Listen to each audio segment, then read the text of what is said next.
25শে মার্চের রাত্রে শেখ মুজিবুর রহমান চলে গেল পাকিস্তান এবং জিয়াউর রহমান ডিসিশন নিল সে যুদ্ধ করবে, দেশ স্বাধীন করবে, সে দেশের ঘোষণা দিল এবং তার স্ত্রী পুত্রদের সে রেখে রেখে জেনে যে তারা পাকিস্তানের হাতে তারা বন্দী হবে, উনি সেই দিকে পরোয়া না করে সব ত্যাগ করে উনি মুক্তিযুদ্ধে শুরু করলেন।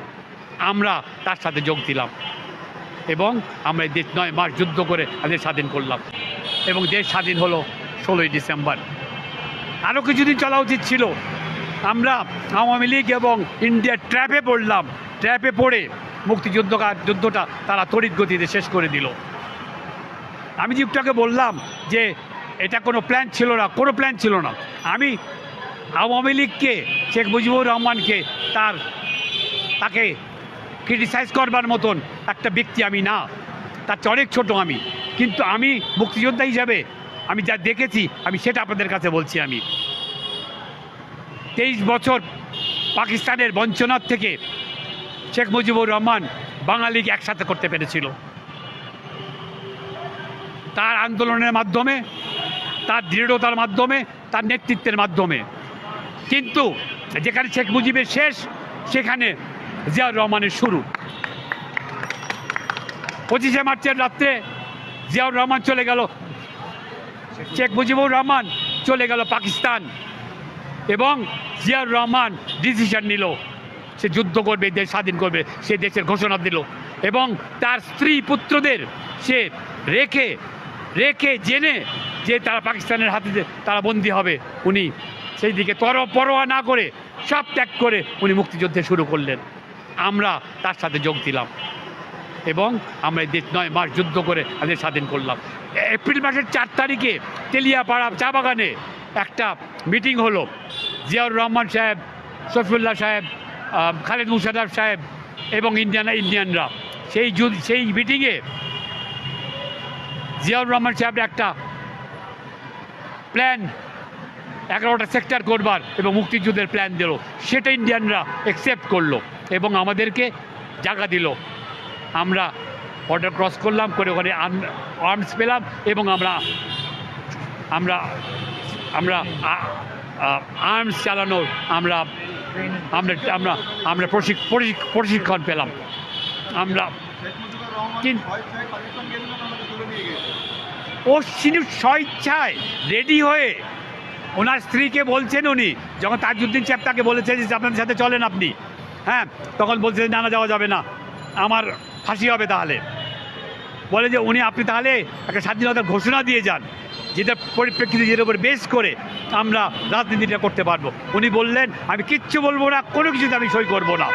আর কথা বলার সময় উনি ওনার স্ত্রীকে বললেন, এই ওখানে কিন্তু অনেক ঠান্ডা, তুমি আলোয়ানটা ঠিক মতন দিও এবং আমার সিগারেট যেটা যে চুরুটটা উনি খেতেন সেই টোবাকোটা বললেন বেশি করে দিয়ে দিও।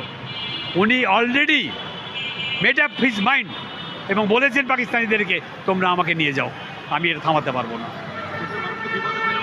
উনি চলে গেলেন, আমাদেরকে গুলির মুখে রেখে উনি চলে গেলেন। আর জিয়াউর রহমান সাহেব, শহীদ প্রেসিডেন্ট জিয়া, উনি সব জেনে শুনে, মৃত্যু জেনে শুনে, ওনার স্ত্রী পুত্রের মৃত্যু জেনে শুনে উনি মুক্তিযুদ্ধের ঘোষণা দিলেন এবং যুদ্ধ করলেন। ভারতের ভূমিকা ছিল খুবই ক্রিটিক্যাল এবং কনস্পিরেটোরিয়াল। তারা পাকিস্তান ভাঙতে চেয়েছিল। পাকিস্তানের যুদ্ধ হলে তাদের 3 দিক থেকে অ্যাটাক হয়, একটা হয় পশ্চিম পাকিস্তান, একটা হয় পূর্ব পাকিস্তান, আর একটা চায়না। এই 3 দিক সামলাতে তাদের অনেক হিমশিম খেতে হতো। তাদের প্ল্যান ছিল পাকিস্তান ভাঙবার, আর আমাদের ছিল বাংলাদেশ পাওয়ার। কাজে তারা যেটা চেয়েছিল সেটা পেয়েছে, আমরা যেটা চেয়েছিলাম সেটা পেয়েছি।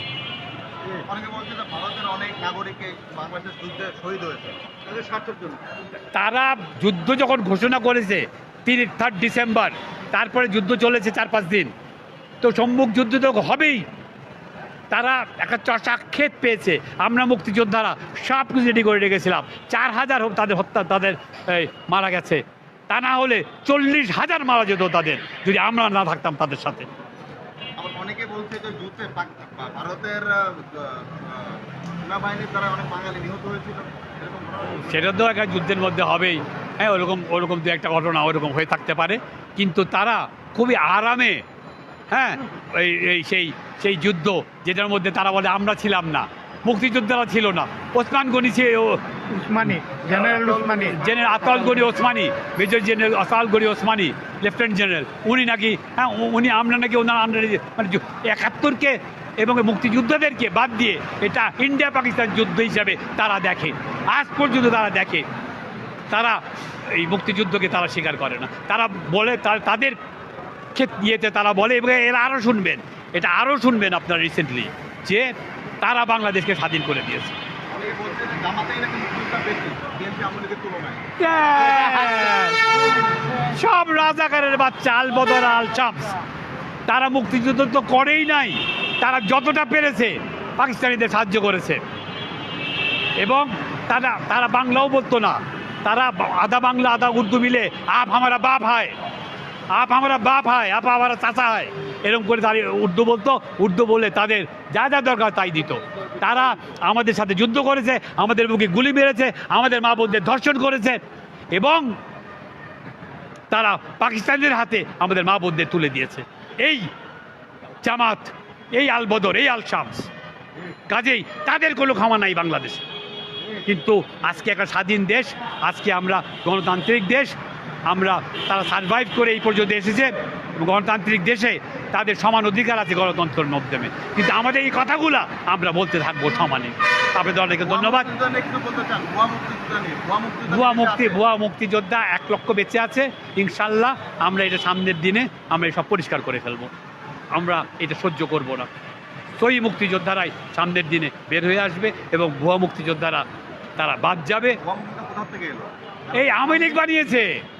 আওয়ামী লীগ এই তাদের এই 15 বছর ধরে, হ্যাঁ 10, 12, 5 বছরের মানুষকে মুক্তিযোদ্ধা বানিয়েছে, যাদের জন্ম হয় নাই। 5 বছরের মানুষ আমরা পেয়েছি। আমি জামুকার মেম্বার ছিলাম, আমি নিজে এরকম অনেক কেস পেয়েছি যেখানে তাদের 5-6 বছরের লোককে, বিকজ সে আওয়ামী লীগ করে, তাকে মুক্তিযোদ্ধা বানিয়েছে। আর বিএনপির সহি মুক্তিযোদ্ধাদেরকে তারা বাদ দিয়েছে। আচ্ছা, যারা অনেকে বলবে যে বিএনপি করার কারণে অনেকে মুক্তিযোদ্ধা নতুন করে হচ্ছে, মুক্তিযোদ্ধা না, এরকম ঘটনা ঘটতে পারে কি বিএনপিতে? হ্যাঁ, করতে পারে, আমি অস্বীকার করবো না। কিন্তু এমন কি আমার নাম আমি এটা গর্ব করার জন্য বলছি না, ইনফরমেশনের জন্য বলছি। 42টা বইতে আপনি পাবেন আমার যুদ্ধের ঘটনা, এবং আমাকে মেনশন করেছে যুদ্ধের মাধ্যম। আওয়ামী লীগ সরকার 2005 আওয়ামী লীগ সরকার ক্ষমতা আসার পর 2005-এর পরে আমার মুক্তিযোদ্ধা ক্যান্সেল করে দিয়েছিল। সেটা আমি কিছুদিন পরে ফেরত পেয়েছি। আমি বিএনপি করি, সেই জন্য বিএনপি করার অপরাধে অনেক মুক্তিযোদ্ধাদেরকে বাদ দিয়েছে। তারা সবাই ইনশাল্লাহ সামনের দিনে আবার সংযুক্ত হবে মুক্তিযোদ্ধা হিসেবে আমাদের সাথে। ধন্যবাদ।